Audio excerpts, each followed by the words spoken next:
Hi folks, welcome back to the channel. Thank you very much for joining me once again. You are always most welcome.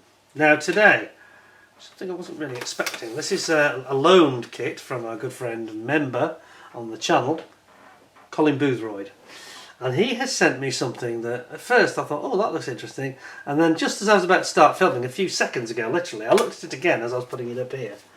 And I realised that the manufacturer's name, I thought Mach models. And then I realised it's Mach 2. Mach 2. Let me think. Oh, God forgive him! Mach 2 models, isn't this the one that Phil Flory and others have had kits from? Made in France, low volume manufacturer, cottage industry, with quality that is mixed would be a very, very generous way of putting it. Nightmarish would be another way of describing the experiences these people have had. And we're talking about some of the most experienced models in the business. Still wake up in a cold sweat in the middle of the night. Ah, Mach 2, no! Mach 2. Worse than kinetic. Yes, way worse, way worse. Oh, this could be interesting. So I'm a little bit nervous now. Now I've realised the penny suddenly dropped just before I switched the camera on. I thought, no. Let's have a look at what we've got here then. So it's a landing craft from D-Day, which I think is a very worthy subject indeed to be looking at. You can see it's a bit of a home-strung sort of cottage industry just by looking at the way the box has been produced. Look at this. And it's got a staple in it. It's not really got the flap done properly, and this doesn't really bode very well, does it? Do you know what I mean? And they're made in France, at Huil in France. Somewhere down in the mid bit, I think. But let's have a look. It's a landing craft, assault ship. Let's see what we got here. Oh my God, I'm very nervous about this. At least on this you can't go that far wrong, I suppose. But we will see what we've actually got here. So, looks like Colin's never actually opened this, so zoom you back and we'll see if we can get into it. We'll see if he gives us any history as well. There's certainly a hell of a lot of flash here. It's not really the sort of thing I would normally entertain reviewing this, but I do like the idea of the landing craft. So let's have a look at what we've got. This should be a shortish review, I think. Nervous. Pray for me, I'm going in. Oh my God. Oh yeah, there's only 2 sprues in fact, and we've got a few staples again. Give him his due though, he's going to put some history. He says the LCA has been widely used in all European... Sorry, I just thought there's no scale on it, is there? What's the scale? He doesn't say what the scale is.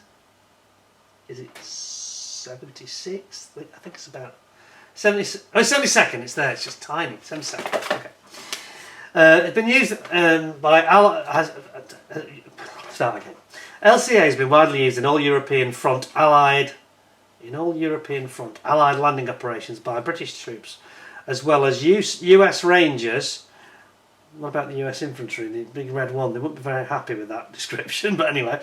English barges were painted pearl grey. Some get camouflage patterns, see the box artwork. The US landing craft were overall dark pale grey.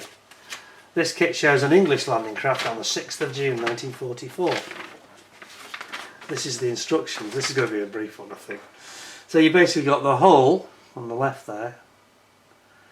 You've got your hull, and then your floor going in. You've got the propellers going in at the back with the rudder, and the motor, back of the motor. Exhaust, I should say.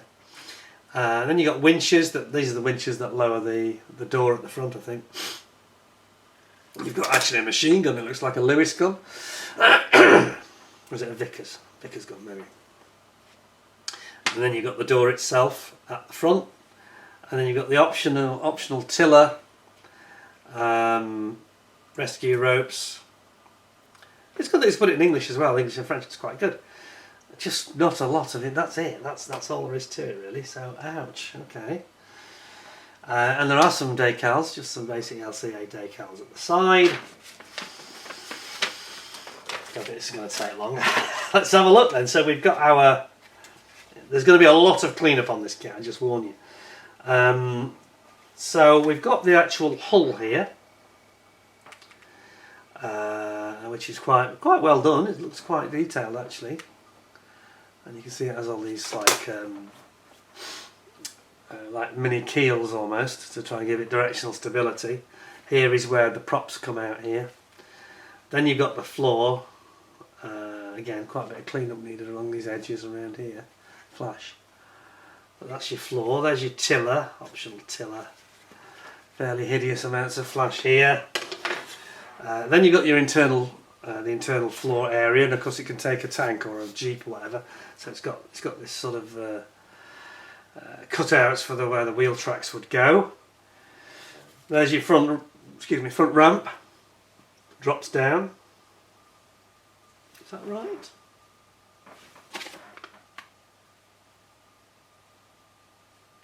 Did I get that right? No, that's the front ramp.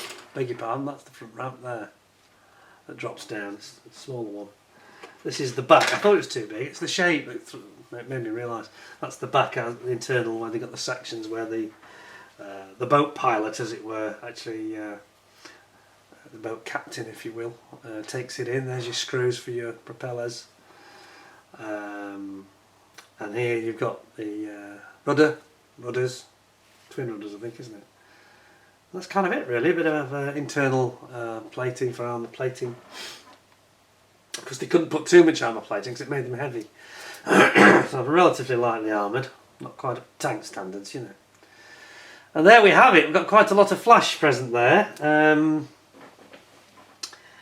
Yeah, not a lot to say really. I think quality standards here, we are dealing with a large volume manufacturer. It's like a cottage industry right too. I suspect actually you can make it it doesn't take that much cleanup to sort it out really. It's not that critical on something like this. I think you could clean it up and make quite a decent job of this, in fairness. And have a nice little landing craft. If you had a couple of them, you could make a great D-Day diorama there, couldn't you? Yeah. Which could be really quite impressive actually. I bet you some of those dioramas that we've all seen at places like Telford and other exhibitions are probably using this kit actually. I'll tell you what, it doesn't want to go back in the boat. It just doesn't.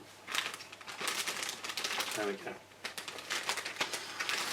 Yeah, so I suspect that's where we've probably seen them before, these kits, without realising it. It's not too bad. I mean, obviously the quality is a bit of an issue for me. But you have to take it for what it is. Low-run manufacturer, cottage industry, as I say. I'm going to give it 8.5 out of 10, which I think is quite a good score. I think it could be made to be...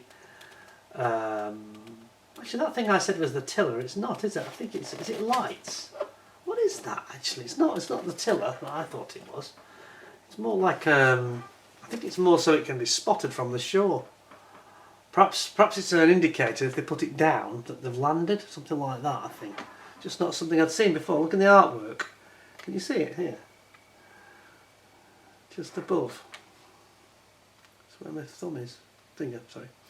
There. I think they do. I think they put that up and then they drop it down once they're on the beach. It gives an instant visual indicator for the ships behind, trying to assess how it's going that they've actually landed on the beach. Interesting. Because it is quite difficult with perspective to tell, isn't it? Sometimes. I think that's what it is. If you know better, please tell me. Very interesting, yeah. Obviously not the highest quality kit in the world, but yeah, a worthy subject and certainly something worth considering. So 8.5 out of 10. I think that's quite, considering what it is, and that's quite a good score actually. Fairly straightforward to build, and could make yourself some nice dioramas for that. Hope you thought that was interesting. Next is a very short one today, just a quickie. But please stay tuned for lots of other stuff coming along very soon as we get into September. And we will have some very interesting new kits coming through from ICM and others. In the meantime, stay well, stay safe. Thanks very much. Take care of yourselves. And bye for now.